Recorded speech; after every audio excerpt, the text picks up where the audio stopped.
Teresa, ano masasabi mo, Teresa, doon sa mga kababayan natin na sa tingin nila hindi mahinog-hinog yung kagustuhan nilang pumunta sa kalsada. And even some are considering doon sa payag mo, Teresa, for a revolutionary government. And parang marami sa ating mga kababayan na kino-consider yung idea na yun. Even to the point that scrap na daw natin yung legislative department natin, Teresa. Di ba ilang ulit na rin natin sinabi sa programa natin na pag ang gobyerno na iniloklok ng taong bayan ay hindi na nakatutugon sa kanyang pangunahing tungkulin na pagsilbihan at bigyan ng proteksyon ng sambayanan, nasa kanilang kapangyarihan din ang tanggalin ito.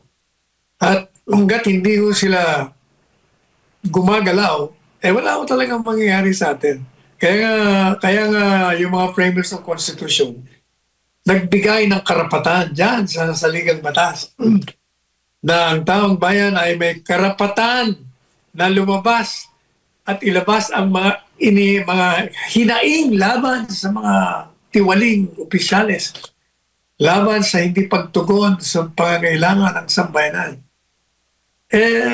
Hanggat hindi po tayo gumagawa dun sa hindi natin paglalaman ng ating karapatan, wala mangyayari sa atin. Paulit-ulit lang yan hanggang mapalitan.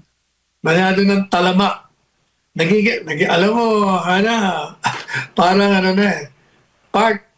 naging kultura na talaga. Parang mukhang wala na, hindi na tayo makaahon. Ang nakikita ko nilang pag-asa dyan, kung bagong generasyon, mga bata, at sana'y lahat ng mga anak ay papag-aralin ng libre, lahat ng Pilipino, doon tayo magkakaroon. Maaninag natin ng pag-asa na matagal nang nawala at minimiki-miki na lang sa kaisipan ng tao.